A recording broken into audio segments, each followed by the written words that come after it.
Welcome to the deep dive. Our mission today is, well, pretty ambitious.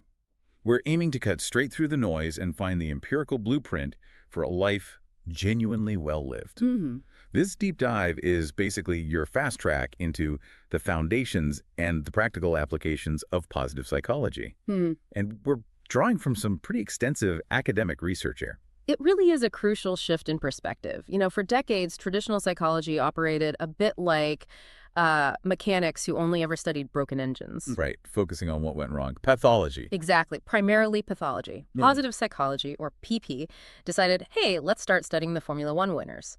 It shifted the focus to the science of optimal human functioning. Okay. So the core question became, well, it's philosophical, yes, but also deeply empirical. What actually makes life good? How do people genuinely flourish? And that core question, I mean, it's ancient, right? Our sources trace this exact line of inquiry way back to Aristotle, actually, and his concept of eudaimonia. Eudaimonia, yeah, usually translated as flourishing or living well. And that's really the intellectual root of PP. You can see a line running right through modern psychology. Think Jung's work on individuation, or Allport's idea of the mature individual. So what's fascinating then is when researchers try to define this good life, they find it's not just about simple pleasure, not just hedonia. Right. Eudaimonia, that true flourishing, seems to be linked much more closely to effortful engagement. Think about the concept of flow. Oh yeah, flow. That deep, focused state where the challenges you're facing perfectly match your skills and you just lose track of all time. Exactly. We all recognize flow as enjoyable, definitely. Yeah, But it's effortful. It's often hard work, isn't it? it is. You might be in flow debugging some really tricky code or maybe mastering a new recipe. It's Yeah. engrossing, sure, but part of you might still wish you were just, goofing off on the couch. Precisely. But that effortful engagement required for flourishing. It's often preferred in the long run to those low-effort activities. Why? Because it leads to growth, to mastery. And this brings us to a really fascinating finding about the relationship between happiness and maturity. The research suggests these two things are actually independent goods. Independent, meaning you can have one without the other. Exactly. You can be happy or mature or neither, or ideally both. Okay, let's unpack those four possibilities then, because that distinction feels really insightful. So if you sort of map life into four quadrants, based on happy, unhappy, and a mature, immature, what do you get? Well, the first two are pretty straightforward. You've got happy but immature. These folks are content, but maybe they have a simple, perhaps unchallenged view of themselves and the world. Like the carefree student, maybe? Yeah. Sailing through without hitting major bumps yet? Could be. Then you have unhappy and immature. That's often just, well, sheer misery fueled by a simplistic perspective. Not much flourishing there. Right. But the next two really show the complexity of growth, I think. Yes. So you have the unhappy but mature person. This is someone who has genuinely grappled with the difficulties, the complexities of life. They've seen the hard edges. They've thought deeply. But the confrontation with reality maybe overwhelmed them. It could leave them cynical or perhaps perpetually dissatisfied. I see. And the fourth quadrant. That's you could say, the sweet spot, happy and mature. This person also grappled with difficulty and complexity, maybe just as much, but they managed to retain their capacity for joy, and they developed a sophisticated, nuanced view of the world alongside it. So what this model really reveals is that happiness itself isn't inherently the ultimate goal. Its value depends entirely on the context, on what other goods it coexists with, like maturity, like complexity. Exactly. It tells us there isn't just one single good life. There are many paths toward living well. #tag2, the dilemma of the goods life, values and materialism. Okay, so if the good life requires this kind of effortful engagement, how do we accidentally get ourselves off track? It seems like we often trade the good life for, well, the goods life. That's a great way to put it. And it brings us straight to the crucial difference between intrinsic and extrinsic goals. Right, intrinsic being the internal stuff. Yes. Goals centered on what feeds the self internally. Things like self-acceptance, strong relationships or affiliation, community involvement, physical health.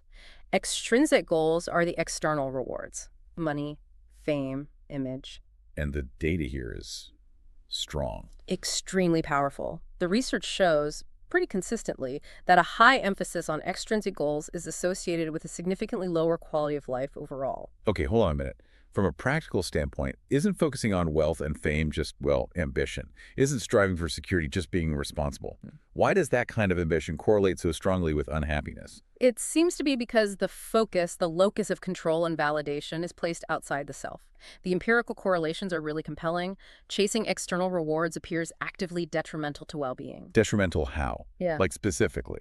We're talking lower life satisfaction, less day-to-day happiness, more frequent unpleasant emotions like anxiety or anger, and even more physical symptoms, stress-related things, frequent headaches, stomach issues, just low-level illness. The external chase seems to almost inherently create internal conflict and distress. Wow.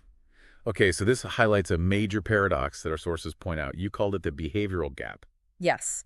Most people, if you ask them, will say they value meaning, deep relationships, connection, which aligns perfectly with those intrinsic psychological goods we just talked about. Makes sense? Yet, when it comes to daily life choices, how we actually spend our time and energy, we often prioritize wealth, status, economic justification. So we say one thing, but our behavior points somewhere else. Precisely. We seem to know what makes life fulfilling intuitively, but we behave in ways that contradict those very intuitions. I mean, look at the data on students over the past few decades. What does it show? The percentage of students who believe it's essential to be very well off financially has skyrocketed. It went from something like 40% to well over 70%.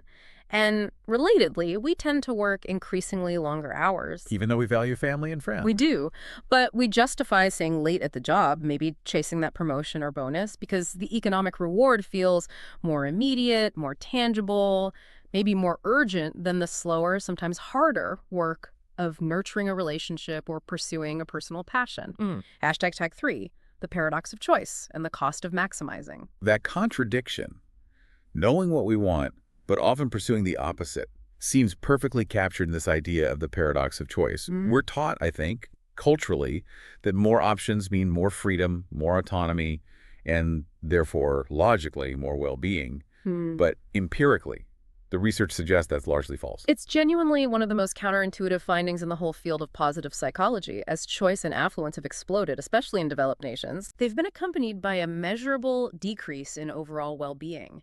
And, quite alarmingly, dramatic increases in things like clinical depression and even attempted suicide, particularly among young people. That's staggering. So where does the analysis go from there? How do we understand why more choice isn't better? Well, a really useful lens here is the difference between two types of decision makers. Researchers identify the maximizers. Right. These are the folks who seek the absolute best possible option in any given situation. And then you have the satisficers. Satisficers, they sound more relaxed. They generally are. Satisficers are happy to settle for good enough, something that meets their core criteria. And the maximizers. The maximizers, Yeah. the ones striving for that objective perfection. They are consistently less happy, they report more symptoms of depression, and they're far more prone to regret. Both experience regret after a choice and anticipated regret before one. So striving for the best actually makes them miserable. They aren't happier because their quest for the best turns every single decision, whether it's buying running shoes, picking a movie on a streaming service, choosing a career path, into this agonizing, exhaustive comparison test. No. For them, the best isn't a path to happiness. It's often a prescription for misery. Okay, so why? Why does chasing the best lead to so much suffering? The sources seem to point to a few key factors. That's right. The first big one is regret. The underlying concern about making the wrong choice and regretting it later actually drives the maximizing behavior. But it backfires. Massively. Because the sheer volume of options available today, you know, the 30,000 items in a typical supermarket, the endless online choices, the infinite career paths, means that the potential regret over all the rejected options becomes overwhelming. The weight of all the things you didn't choose. Exactly. And second, you have opportunity costs. This is subtle but powerful. When maximizers evaluate the option they did choose, the perceived quality of the alternatives they rejected actively reduces the value, the satisfaction they get from their chosen one. Can you give an example? Sure. Imagine you pick one flavor of ice cream out of 30. If you're a maximizer, you might spend the whole time eating it thinking about how good those other 29 flavors might have been. So you enjoy your actual cone less. Precisely. You enjoy it less. Researchers even proved this quite dryly in experiments. People were asked to value a magazine, They valued it higher when they evaluated it in isolation compared to when they had to evaluate it alongside a cluster of other magazines they could have chosen but didn't. That's fascinating. The comparison itself literally steals the joy. It really does. And finally, we have the treadmills. And importantly, there are two distinct types here. Treadmills, like running in place. Metaphorically, yes. The first is the well-known hedonic treadmill. This is our tendency to adapt fairly quickly to positive experiences. Like buying a new car. Perfect example. You get a boost of happiness, excitement, but within months, maybe even weeks, it just becomes the car. Your baseline resets. That adaptation often leads to disappointment because the initial thrill fades. Okay, I get that one. What's the second treadmill? You said it's arguably worse. It is, potentially, the satisfaction treadmill. With this one, we don't just adapt to the object or the experience, we adapt to the level of satisfaction itself.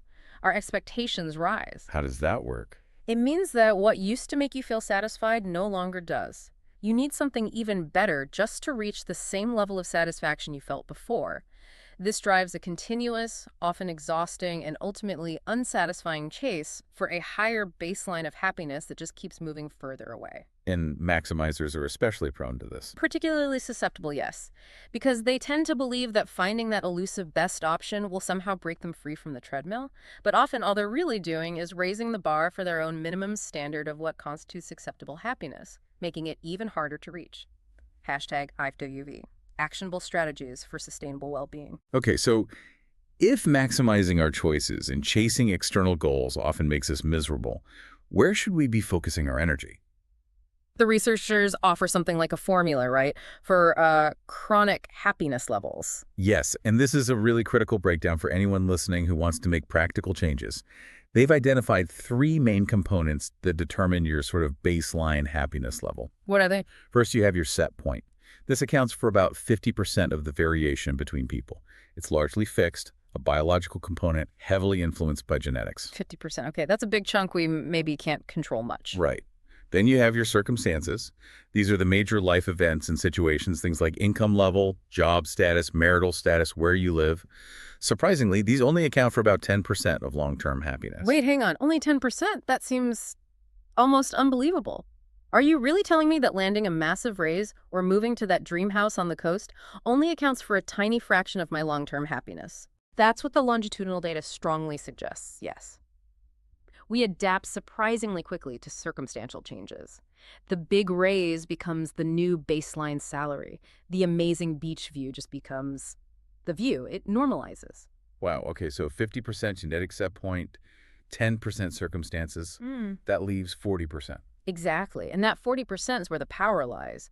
That chunk represents intentional activity. Intentional activity, meaning Meaning what you actively, consciously do with your time, your energy, your attention, changes based on these intentional activities, the things you choose to engage in day after day. These are what predict maintained happiness gains over time, unlike the circumstantial changes, which tend to fade. So that's where we should be focusing that effortful engagement we talked about earlier. Precisely. That's the controllable slice of the pie. Yeah. And the interventions suggested by the research are often simple, but they can be really powerful. Like what? What kind of intentional activities make a difference? Well, things like consciously performing random acts of kindness for others, or regularly taking time to count your blessings to focus on gratitude. These have been shown to reliably boost happiness levels. Why do those work?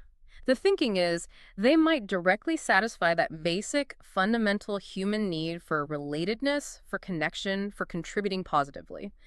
Interestingly, the timing seems to matter too. For instance, some research suggests that counting blessings maybe once a week is more effective than doing it every day. Once a week? Why? Possibly because doing it too often might make it feel like a chore, losing its impact. It prevents hedonic adaptation to the activity itself. That makes sense. And crucially, I remember reading that it's not one size fits all, right? Absolutely. Critical point. You have to find your person-activity fit. Not all activities work equally well for everyone. So the activity needs to resonate personally. Yes. To be truly effective and sustainable, the activities need to align with your unique strengths, your genuine interests, your core values. This is why we're seeing a big shift, both in organizations and for individuals, towards strength-based development, or SBD. Okay, SBD. What's the core idea there? It's about shifting the focus. Mm. Instead of constantly trying to fix weaknesses, you concentrate on identifying and capitalizing on your strengths, those naturally recurring patterns of thought, feeling, and behavior where you excel and feel energized. Like doubling down on what you're already good at. Essentially, yes, and building on it. The reframing has real, measurable results. Studies show that focusing on strengths is linked to some excellent outcomes. That is. Things like increased productivity, one study showed 60% agreement on that, increased self-confidence, 63% agreement there, and generally making better life choices overall. You're building on a solid foundation of what's already great, rather than constantly trying to shore up perceived deficits. Okay, that feels very empowering. Now, how does all this positive stuff connect back to struggle? Because, let's face it, a good life isn't necessarily an easy one. Absolutely. And positive psychology doesn't ignore difficulty. In fact, its principles are directly applied to profound difficulty through the framework of resilience. Resilience, we hear that word a lot. How's it defined here? Simply as successful adaptation despite experiencing significant adversity or trauma. And then there's also the idea of posttraumatic growth, or PTG, Yeah, where people actually grow stronger because of the struggle. correct. But it's really critical to state this carefully. Growth often coexists with ongoing distress. We are definitely not saying that trauma is somehow good or that growth is an inevitable outcome. Okay, that's important. Very. What we are saying is that growth is a possibility that can emerge from the process of actively, successfully adapting to that adversity.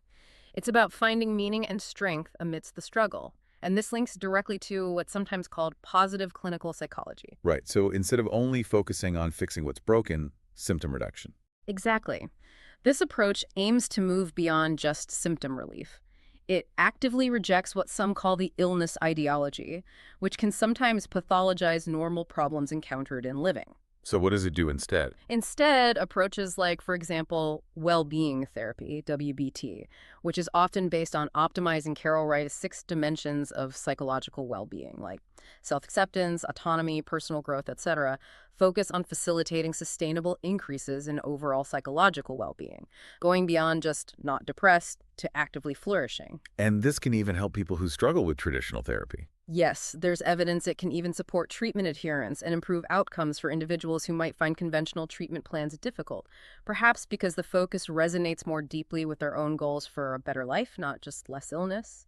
So if we try to connect all these threads now, from the effort involved in eudaimonia, to the power of intentional activity over circumstances, to finding strength in adversity, and we look at what actually facilitates effective change, whether that's in therapy, coaching, or even self-help, the research seems to consistently point towards one absolutely essential ingredient: It really does. And the answer might surprise some people. It's the client. the client, not the therapist's specific technique or theory. The client. That's what decades of psychotherapy outcome research suggest. We often assume it's the specific technique, CBT, psychodynamic, whatever, or the famous theory behind it, or maybe the practitioner's years of training that holds the key to success. But the evidence suggests that the specific technique used is, well, surprisingly irrelevant to the final outcome. So the different approaches work about equally well. Largely, yes. The data makes it pretty clear that it's the clients who make the change happen, not the specific methods applied to them. The theoretical models, the techniques, they're essentially just tools. Tools for the practitioner to build an alliance, to connect with the individual, to activate the client's own resources. Which ties back beautifully, doesn't it, to that foundational assumption of positive psychology you mentioned earlier. It does. The idea that humans possess an innate constructive directional force.